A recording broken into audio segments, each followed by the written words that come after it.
се надявам заедно да се потопиме в един свят от багри, колорит, декорация, да усетите таланта на жената и усета й към естетическото съчетаване на цялата орнаментика по костюмите. Една част от тях са оригинални, има и елементи, които носят съвременност, т.е. възстановки. Периода е 19-20 век, а манекените, които ще дефилират за вас, това са ученици от гимназия Неофит Рилски, град Кюстендил, природо-математическа гимназия Климент Охридски и гимназия по туризъм Никола Вапцаров.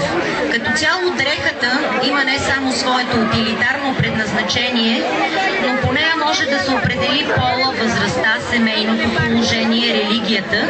По принцип се приема, че женската носия по нея може да се определи възрастта и семейното положение, докато при мъжката е знак за професията и материалното състояние. Като цяло, дрехата е носител на красота, на определени чувства и нагласи предизвиква, а също така участва в много магически ритуали и практики. Затова при представянето на нашите народни носии ще обърнем внимание на отделните елементи на носията и тяхната символика и семантика. Българката е носила своето облекло не само със самочувствието на красиво изглеждаща жена, но и на нейн създател, автор. До 18 век тя приготвя всичко сама в къщи. Стегнатият силует, раздвижените поли, широките гиздави ръкави, сърмената орнаментика придава неповторима прелест на българската жена. Пременена и натъкмена е тя в своята премяна. Пременени и натъкмени са и първите наши манекени, които ще видите. Ще ви представим традиционна кюстендилска сая в черно, зелено и бяло.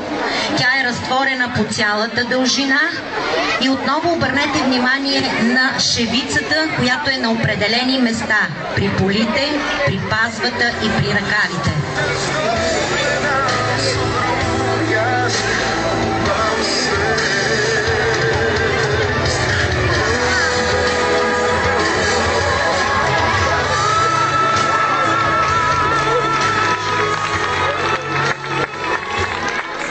Шевицата визуално очертава границите на костюма. Тя е стража на човешката неприкосновеност, има магическата способност да носи здраве и благоденствие на човека. Виждате на определени части, които остават незащитени от горната дреха. Няма да се сгреши, ако се каже също, че везбената украса е чисто женски начин за привличане на мъжа със своята въстрота.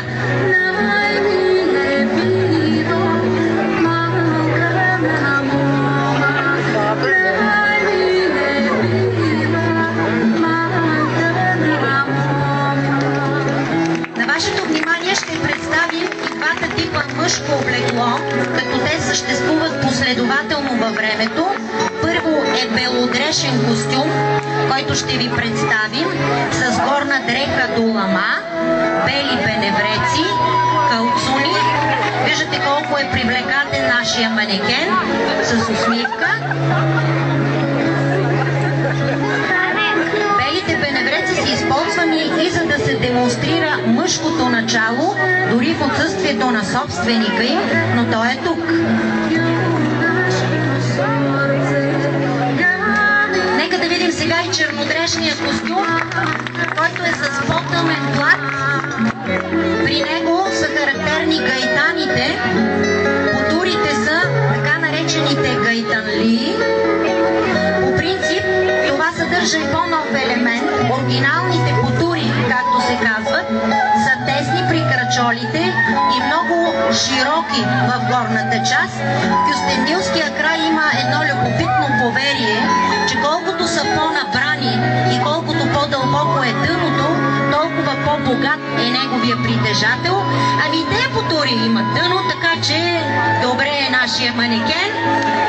А мъжкия костюм се допълва от горната дреха, която се нарича още антерия, елек, също така мъжкия пояс и калпака.